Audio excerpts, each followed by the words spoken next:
Well, as always, I think this is the best time of year. Outside, if you're playing in March, that would even be better, I think. But great time of year, season starting. I think this is even a more unique season than other times because there's actually been games on TV already. I think this new exhibition and preseason games, which I think is only going to become more and more, and hopefully here at ECU we're going to be able to take part in that next season and beyond in terms of playing true preseason games in front of fans, whether it's at home or on the road. That's something that we have ambition to do, so excited about that. Real quickly about this team, I'm going to start by saying this. I love this group of guys. I absolutely love this team. I love these players. I love this coaching staff. I've been so excited and feel very fortunate to how this summer and preseason has gone. And so much credit to this coaching staff and this group of players that's here and the way they've worked, how they've competed every day, and truly have made it very exciting and fun every day to be around. We know this is a long process for us to get where we want to go, but the excitement I have for this team in terms of everyday practice and getting better and the way they compete and the way they work gives us as a staff great optimism for what this team can accomplish. All right, questions, guys? Coach, when you look at what you've been able to do the last 3 years and just increasing the win total, I know it's kind of a new team every year, but we look at culture and just kind of building that winning foundation. How much can you carry that over in each year with the guys coming back specifically? It's definitely what you try and do, and it's definitely the goal. There's no doubt about that is what we are aspiring to do, and it comes from within. It truly comes from within the locker room, the players. We do have a good group, and I know we'll talk about them, a good group of returning guys. But anytime you can hopefully build and continue to kind of increase the momentum and hopefully be better and better each season as we've done in conference and with wins, as you said. But the biggest thing is also we've had staff continuity, Stephen, and that's a big deal. I think when you can keep staff continuity, I think that the coaching staff truly understands what we're trying to do. We've had players that have been here for multiple years. This year it's 5-6 guys that were a part of, let's just call it a successful season in conference play last year, that starts to build and that momentum carries. But you hit it on the head, and you hope that we've established a culture and identity for ECU basketball that we want to not only remain the same but be better going into this season. Coach, can you talk about the fact that really been impressed with the fact you've been able to keep like a good nucleus of players like you just talked about, especially when you consider the transfer portal and all that and NIL, I guess revenue sharing help. But can you talk about that, how you've been able to keep a good group of guys? Well, I think it starts with the actual players. I think the character of the guys, if you guys look over there, and I think I said this last year, and if you look over there, the first word that's up on that wall in our practice facility is character.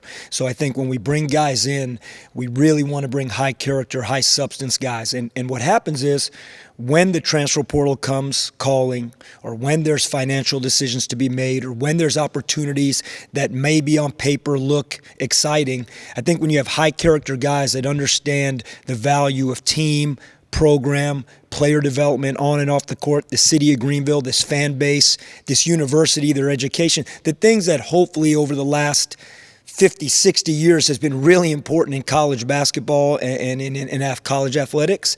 I think we have guys that are still a little old school with that, and that's a good thing. And then, so you talk about the players being that, then the coaching staff, I think they've done a great job bringing guys in that believe in that still have that at their core.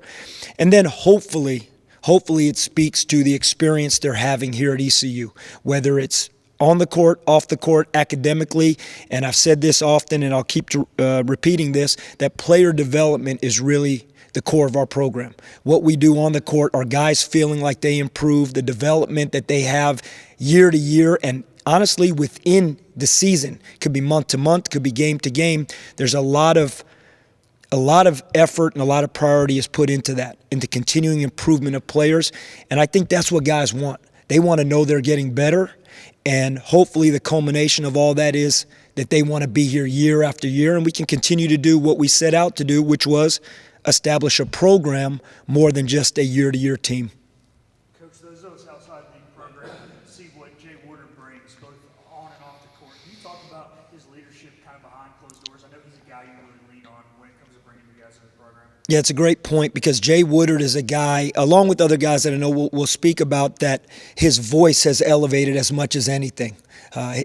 Between him, Jordan Riley, and Trevi LeBeau, three guys that were part of last year and winning 10 games in this conference, their voice has elevated as much as anything. But Jay is somebody that the guys listen to, all three of those guys. And they're basically all like captains on this team. But Jay's personality, he's always had a fantastic personality, but I've said this, and I believe you and I have talked about this specifically, that Jay's got a great feel for people. He's got a great feel for team. And he knew what last year's team was. He knew what RJ meant to the team. CJ, he knew the roles that everybody was in. And he did a fantastic job allowing everybody to do what they do. Well, this year, he has a different role. And he knows part of that is being a leader. Part of that is his voice. He coaches the guys in practice. He's he doesn't have an ego. He can handle being coached hard and take it, but also be able to talk to his teammates about it and say, hey, here's what we got to do better. And I think we got 3-4 guys that do that, Phil, and that's a big deal for this team. Coach, when you look back at it, NIL first started, and a lot of us were negative about it, and you were really positive on it. Do you think that's paying dividends now? Well, the two things, I know when I first got here, I said, look, we're going to build it. We're going to build it with young guys, high school guys. We're going to build it. But I said that in the very first day. I said, if we have to adjust and we have to make those adjustments based on the climate of college athletics, we will. We will absolutely do it. And I know we've done that. So whether that's making the adjustment because of rev share and NIL, whether that's making the adjustment with the transfer portal, here's what I believe. I think that's given us the opportunity, and I said this back then, why it's positive, because you get a chance to coach a CJ Walker for 1 year. Without the transfer portal, without NIL or rev share, we never have an opportunity to coach CJ Walker. Without the transfer portal, without NIL, we may never have a chance to have Gio Amajuru here for 1 year. So as much as we have lost some guys that have been very important to our program, to the transfer portal, and a lot of it probably because of NIL. We've also had the opportunity to bring new faces and new people into this program that I think have an opportunity to go down in history as Pirate Nation and fans love to see play, love to get to know. I mean, CJ right now is in Israel doing great playing over there. You know, I'm so excited for everybody in here and this fan base to get to know Gio Amajuru, Isaiah Mbang, transfers that have come in. Isaiah after 1 year, Gio coming in for his final year.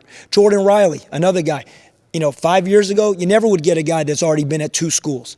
But now this fan base knows Jordan Riley, and we're very lucky every day to get a chance to coach him because his competitive spirit is off the charts. And so that's why I was always positive with it, Brian, because I thought as much as we lost and everyone wants to look at that, I said we're going to get some new experiences, and if we embrace it, man, it's going to be really positive. Coach, when it comes to those new guys that you brought in this year, what specifically do you see the roles of guys like Gio, Corey, the new cast and transfers? Well, you asked about Gio and Corey specifically, so I'd say Gio is that purple paint right there, and he wants to eat it up. And he's excited about it, and we need it. We haven't had a guy like him in 3 years. In terms of a post player, I mean, RJ and Jordan Riley love to play in that paint, and we post our guards. We know we do that. But Gio Amajuru loves to be physical and play in that paint. And guess what? He's got a whole nother level he can get to also. But he has been doing it since the day he got here in the preseason. He's done it so far, and he's going to continue to get better. But being someone that we can truly play through in the paint, bring a physical presence, is what his role is going to be on both ends of the court, on offense and defense.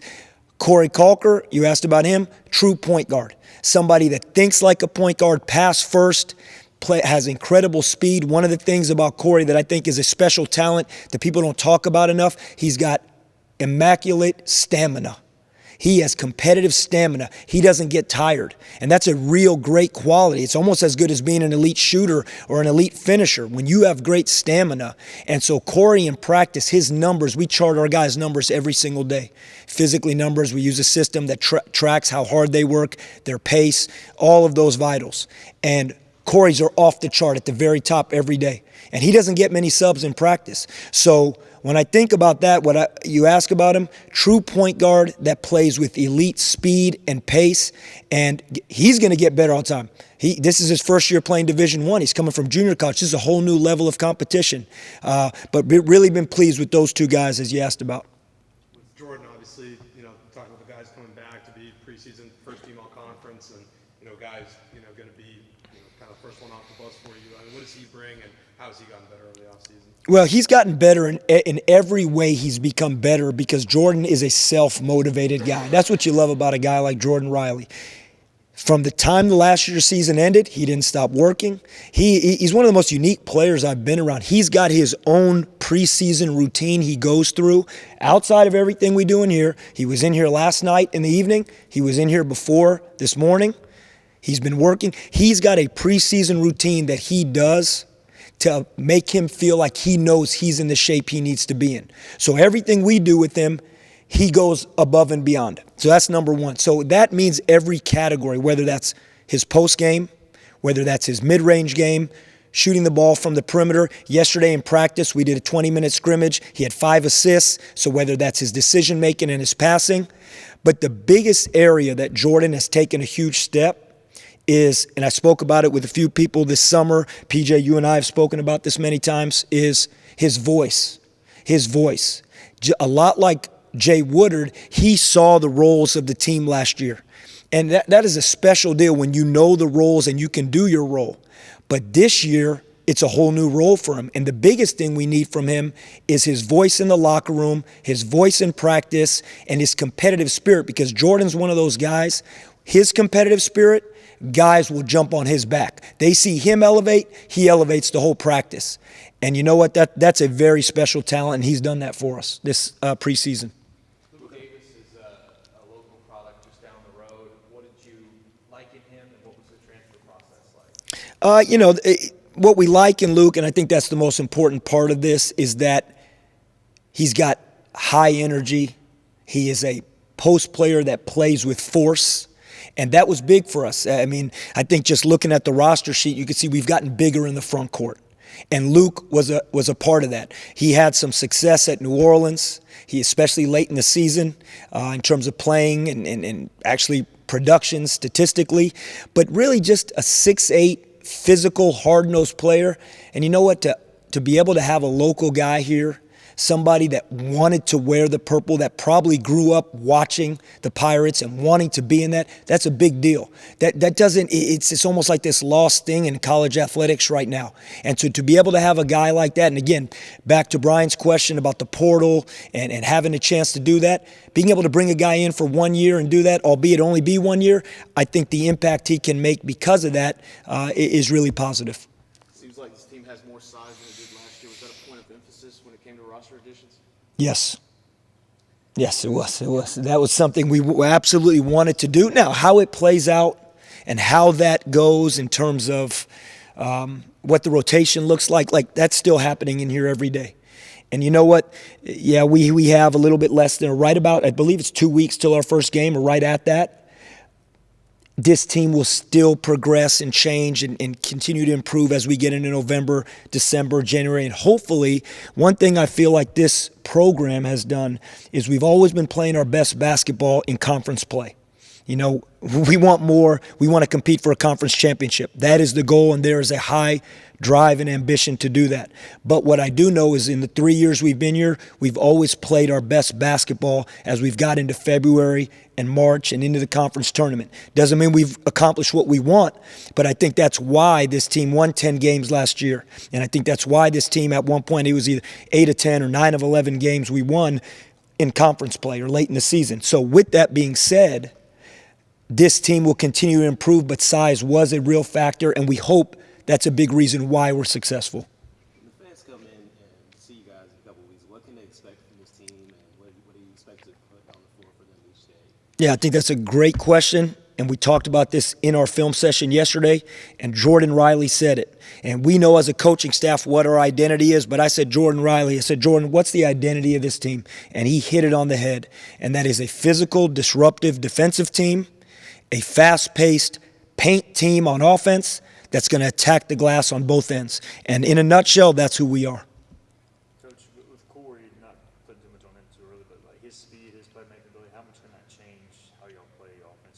Yeah, we're really trying to play fast. We really are. We're pushing the basketball. I think him and Isaiah have done a nice job in the preseason doing that. We go live in practice a lot. We do a lot of scrimmaging in practice and game scenarios. Tybo has gotten in there and played some point also, as well as Jay. But Corey and Isaiah, their speed pushing the ball up the court and getting us into what we want to do, and their ability to play in transition, you've heard me say this before, they're the tip of the spear. They're the ones that are going to ignite what we do in transition. Now, everyone has to do it. If they push the ball and our wings don't run and our bigs don't run, it's irrelevant. If our bigs run and our wings run, but Corey and Isaiah don't push the ball, it's a non-factor. So we all got to do it, but in the end of the day, you guys know what I believe in a point guard. They are the one that sparks everything, and Corey and Isaiah have done a nice job with their speed and their playmaking ability. Eli DeLaurier coming in, obviously from the Big East, and his whole family's played basketball at some level collegiately. What does he bring to the table for you guys? Incredible mind. Eli DeLaurier has a very strong mind. He's a very smart person. Most importantly, he's a smart person on and off the court, but his basketball IQ, his skill level, and that combination has brought a lot to our team this preseason. Coach, can you talk about the schedule there in Pirate Nation with the fans? A lot of people, a lot of buzz with the Florida Thanksgiving tournament and different things, and playing at Carolina. What were your thoughts going into making the schedule this year? We wanted to attack a national schedule, and we made that decision. We made our mind up right when the season ended last year, before we knew what our roster would look like. Scheduling is more complicated than it's ever been right now, and there's so many reasons why. We could spend a bunch of time talking about that, but the reality is that, again, I'm going to go back to when we first were fortunate enough to come here as a coaching staff, and I was to become the head coach here, was we said we want this to be a national basketball program. And part of attacking trying to become a national basketball program and having that drive and ambition to do so is playing a national schedule. So we attacked that. And obviously there's some premier games from a standpoint of the fan base and looking at the names, and you referred to the Florida tournament in North Carolina, and that makes sense. But our schedule, 13 non-conference games, starting with Georgia Southern, this will be the most challenging non-conference schedule that I definitely know that we've had since we've been here, but potentially that ECU has had in their non-conference history. And so we attack that. We want that. We know we got to be ready every night. Our guys want that. It's going to be a great challenge. But this was not done on accident. This did not happen by accident. We wanted a national schedule so we can hopefully take the next step in making ECU a national basketball program in collegiate athletics. I know specifically locally, the Carolina game let a lot of people buzzing, especially when it rolls around. What kind of went into even getting on the schedule and getting that game on? Again, there's so much that goes into this, and you know what, and those guys at that level, at the P4, the ACC in particular, North Carolina, they got a lot they're dealing with when you talk about tournaments or games they play for national TV, or game going from 20 to 18, whatever their conference schedule is. We know football's dealing with that now as they've made those adjustments. But it is a game. We have always reached out to all schools in our region, in the SEC, the ACC. We have done that every year, including the first year we got here. Sometimes it works out, sometimes it doesn't. It worked out with a 3-year series with South Carolina. There's turned out to be 3 really good games, and we're fortunate that it has worked out with North Carolina this year, and we'll continue to search, whether it's in Virginia, South Carolina, North Carolina, whatever it may be, within the region, schools that are in the P4, we'll continue to try and schedule them. And obviously the goal is to hopefully get them to come to Greenville and get them into Minji's like South Carolina did. It's not the case with North Carolina right now, but we'll continue to stay after that. Coach, not only losing guys to transfer portal, you got to lose guys at graduation like RJ and CJ, but just kind of how have you seen Jordan Riley and all these other guys that have been here kind of take over RJ's voice? Yeah, and it is the voice. That's the biggest thing. Because those guys, I mean, you think about Jordan Riley, I think it was 14 points a game last year in conference play. I mean, that's a heck of a deal, 13, 14 points a game, whatever it is, and that's why he's a first-team all-conference player. So the basketball part, the on-court, the physical stuff that they do, like all of our guys do what they do. They've improved.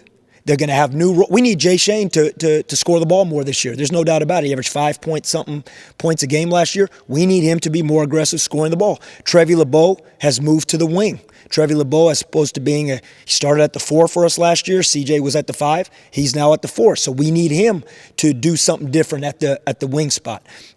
Reed Kaysen was a backup 5 last year that played limited minutes. He's playing at the 4 spot this year with Gio in there at the 5. So they all have new roles, and the point is they will all be seeing something different this year. They'll be in a new role. We don't have anyone on this team that has been in the position, whether it's at the Division I level, maybe like Corey Calker we're talking about. He's been the leader of a team before, point guard of a team before, but he hasn't been at this level.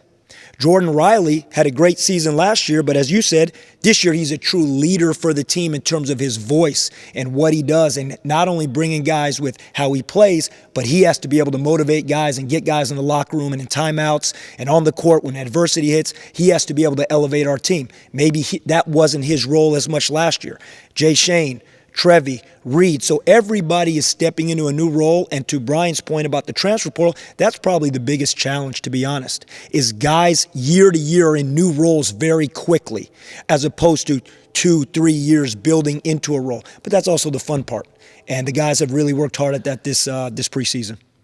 Perimeter shooting, who's kind of standing out there, and who do you think is shooting the ball from the outside? Simple question about perimeter shooting. Tybo Bailey shot it well this preseason. Isaiah Mbang has shot it well this preseason. Corey Calker shot it well this preseason. Eli Delorier has shot it well this preseason. And Vito Perkovic has shot it well this season. And what I mean by well, other guys have made shots, whether it's scrimmages or playing within practice. But those 5 guys, they know we need them to hunt 3-point shots. And, I said it when I was asked about what the fans will see and what Pirate Nation will see about this team. We are a paint team. We're a downhill team. We're a team that wants to play in the paint and play inside out. But we have guys that we need to be aggressive hunting 3-point shots. So that doesn't mean Jay or Jordan or Trevi. They know their role, and they have shot the ball at times very effectively in the preseason. But those 5 guys that I mentioned, we need them to be aggressive 3-point shooters. Staff. What does he bring? What's kind of been his role on your staff? He's been great. He's been a guy that's just, he's a great human being, and he's been good for our players. Anything else? All right, thanks, guys. Coach will be up here for one-on-ones, and then we'll have. Thank you, guys.